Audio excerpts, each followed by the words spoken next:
আজ পর্যন্ত আমার স্বামীর গলায় আমার চিকনা ঠ্যাংডি দিয়া পাড়া দিয়া যত রকমের সম্পত্তি আমি গড়ছি, যখন দেখতেছিলাম কি পরিমাণ ট্যাক্স আইছে তখনই ভাবতেছিলাম কেমনে এডি শোধ করবো আর কেমনে স্বামীর কাছে টেয়া যাম। কিন্তু এর মধ্যে এই দরজার কলিং বিল বাজলো আর দেখলাম একটা বেটা একটা বুকে লয়ে এলো। ভাবলাম আমার বয়ফ্রেন্ড মনে হয় আমার লেগে পাঠাইছে, কালকে ঝগড়াঝাটি করছি এটার লেগে মনে সরি পাঠাইছে, কিন্তু না, আমার স্বামী সার না, আমার গার্লফ্রেন্ড এটা পাঠাইছে, ওকে বাচ্চা উইশ পাঠাইছে। চট করে এই মাথার ভিতর বুদ্ধি খেলিয়া গেল। ভাবলাম আজকে সুন্দর সুন্দর ডিশ রান্না করবো, আমার স্বামীর মনটা জয় করে এলাম আর টেহাটা তখনই মাইরালাম। আর যখনই আমার স্বামী দেখবো আমি অবলা নারীর মতো সংসারে সবকিছু শান্তি রক্ষার লেগে চুপ করে রয়েছি, তখনই ওর মধ্যে গিলটি ফিল আইবো।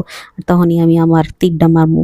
থাক যেটাই হোক, আজকে আমার রান্না বাড়ি করতে মন চাইছে, নতুন নতুন হাড়ি পাতিলে সবকিছু কিনা লই এলাম। এখন তাড়াতাড়ি করে হাড়ি পাতিল দিয়া সবকিছু রান্নাটি চড়াই দিই।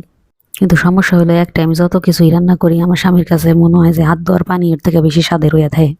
তো যাক, আজকেও কিছুই কইতে পারবো না। একে তো ওর জন্মদিনের দিন ওর গার্লফ্রেন্ড পাঠাইছে ওর লেগা বুকে, যেটা আমি ইগনোর করছি, আর আজকে ওকে আমার ট্যাক্সের রিপোর্টও আইছে, সো কোনো সমস্যা নেই, চিল পেল।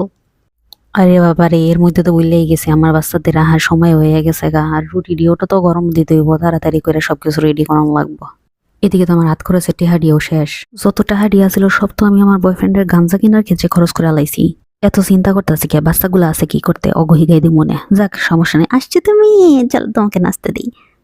যাক, পুরো রাস্তা পরিষ্কার, বেডে যেন কোনোভাবে বুঝতে না পারে যে আমি আজকে সবকিছু কেমনে কি করছি। যাক, আজ পর্যন্ত আমার স্বামীর গলায় আমার চিকনা ঠ্যাংডি দিয়া পাড়া দিয়া যত রকমের সম্পত্তি আমি গড়ছি, যখন দেখতেছিলাম কি পরিমাণ ট্যাক্স আইছে তখনই ভাবতেছিলাম কেমনে এডি শোধ করবো আর কেমনে স্বামীর কাছে টেয়া যাম।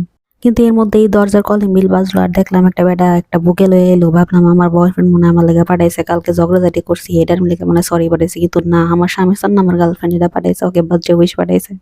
চট করে এই মাথার ভিতর বুদ্ধি খেলিয়া গেল। ভাবলাম আজকে সুন্দর সুন্দর ডিশ রান্না করবো, আমার স্বামীর মনটা জয় করে এলাম আর টেহাটা তখনই মাইরালাম।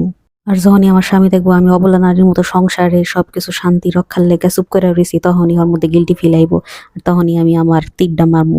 থাক যেটাই হোক, আজকে আমার রান্না বাড়ি করতে মন চাইছে, নতুন নতুন হাড়ি পাতিলে সবকিছু কিনা লই এলাম। এখন তাড়াতাড়ি করে হাড়ি পাতিল দিয়া সবকিছু রান্নাটি চড়াই দিই। কিন্তু সমস্যা হলো একটা, আমি যত কিছুই রান্না করি আমার স্বামীর কাছে মনে হয় যে হাত ধোয়ার পানি এর থেকে বেশি স্বাদের হইয়া থাকে। তো যাক, আজকেও কিছুই কইতে পারবো না। একে তো ওর জন্মদিনের দিন ওর গার্লফ্রেন্ড পাঠাইছে ওর লেগা বুকে, যেটা আমি ইগনোর করছি, আর আজকে ওকে আমার ট্যাক্সের রিপোর্টও আইছে, সো কোনো সমস্যা নেই, চিল পেল। আরে বাবারে, এর মধ্যে তো বললেই গেছে আমার বাচ্চাদের আহার সময় হয়ে গেছে গা, আর রুটি ডিওটা তো গরম দিতে হইব, তাড়াতাড়ি করে সবকিছু রেডি করানো লাগবো। এদিকে তো আমার হাত খরচে টেহাডিও শেষ। যত টাহাডিয়া ছিল সব তো আমি আমার বয়ফ্রেন্ডের গাঞ্জা কিনার ক্ষেত্রে খরচ করে লাইছি। এত চিন্তা করতেছি কে, বাচ্চাগুলো আছে কি করতে, অগহি গাই দি মনে। যাক সমস্যা নেই, আসছে তুমি, চল তোমাকে নাচতে দিই। যাক, পুরো রাস্তা পরিষ্কার, বেডে যেন কোনোভাবে বুঝতে না পারে যে আমি আজকে সবকিছু কেমনে কি করছি।